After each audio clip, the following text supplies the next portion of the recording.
नमस्कार।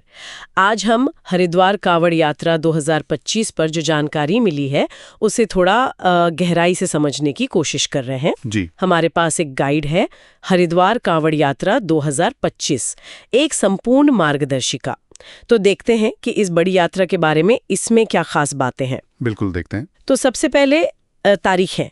गाइड कहता है कि 11 जुलाई से 30 जुलाई 2025 के बीच हरिद्वार में बहुत ज्यादा भीड़ होगी। ये यात्रा श्रावण महीने में होती है। लेकिन जरा ये बताइए, ये कांवड़ यात्रा आखिर है क्या चीज? मतलब क्या होता है इसमें? देखिए, ये मूल रूप से भगवान शिव के भक्तों की तीर्थ यात्रा है। भक्त, जिन्हें हम कांवड़िये कहते हैं, वो हरिद्वार, गोमुख या गंगोत्री जैसे पवित्र स्थानों से गंगा जल लेके आते हैं। अच्छा। हाँ, और फिर उस जल को पैदल चलकर अपने अपने इलाके के शिव मंदिरों में शिवलिंग पर चढ़ाते हैं। ये आस्था और भक्ति का एक बहुत बड़ा प्रदर्शन है। और हरिद्वार का इसमें क्या रोल है? मतलब हरिद्वार ही क्यों इतना महत्वपूर्ण है? हाँ, हरिद्वार तो जैसे इस यात्रा का केंद्र बिंदु है। गाइड में भी इसे पवित्र गंगा नगरी बताया गया है। लाखों कांवड़िये यहीं आते हैं गंगा जल लेने। लाखों? जी हाँ, लाखों। और खासकर हर की पौड़ी जैसे जो मुख्य घाट है, वहां से जल लेकर वो फिर पैदल ही निकल पड़ते हैं कई कई 100 किलोमीटर दूर अपने घरों की तरफ। तो ये सिर्फ एक धार्मिक यात्रा नहीं है, ये एक बहुत बड़ी सामाजिक घटना भी बन जाती है। वाकई गाइड में कुछ अनोखी परंपराओं का भी जिक्र है, जैसे भक्त अक्सर नंगे पांव चलते हैं। हाँ, ये भी है। और पूरे रास्ते बोल बम का जयकारा लगाते हुए चलते हैं। और खाने पीने को लेकर भी कुछ नियम है शायद। गाइड में लिखा है मांस, शराब, यहाँ तक कि प्याज, लहसुन भी मना होता है। बिल्कुल। माना जाता है कि यात्रा के दौरान तन और मन दोनों की शुद्धता जरूरी है। तो ये जो सात्विक खानपान है, ये उसी का हिस्सा है। समझ में आया। गाइड में नियमों का जिक्र शायद इसीलिए है कि ये यात्रा सिर्फ शारीरिक कष्ट की नहीं, बल्कि इंद्रियों पर संयम रखने की भी है। भक्तों का समर्पण दिखाता है ये। और जब लाखों लोग एक साथ यात्रा करते हैं तो इसका प्रबंधन, मतलब व्यवस्था कैसे होती होगी? गाइड में इसका जिक्र है। ये तो बहुत मुश्किल काम लगता है। मुश्किल तो है, बिल्कुल है।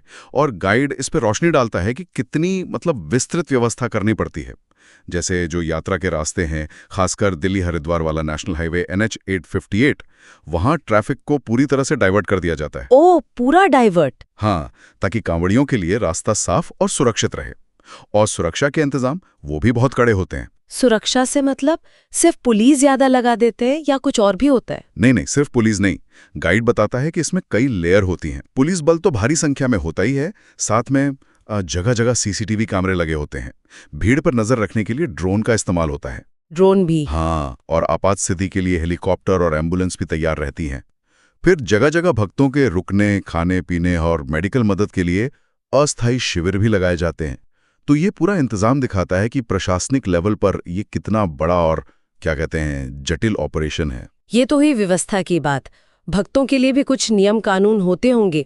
अनुशासन को लेकर गाइड में क्या लिखा है? हाँ, अनुशासन पर भी काफी जोर रहता है। गाइड में साफ लिखा है कि यात्रा के दौरान डीजे बजाना, बहुत तेज संगीत चलाना, किसी भी तरह का हुड़दंग करना या अशिष्ट व्यवहार, ये सब मना है। हथियार वगैरह? हाँ, हथियार लेकर चलना या कोई खतरनाक स्टंट करना, इन सब पर भी पूरी पाबंदी होती है।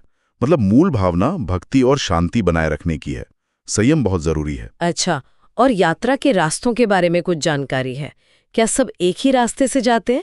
और ये डाक कावड़ का भी जिक्र था, वो क्या है? हाँ, गाइड में कुछ मुख्य रास्ते बताए गए हैं, जैसे हरिद्वार से दिल्ली और गुरुग्राम की तरफ जाने वाला रास्ता।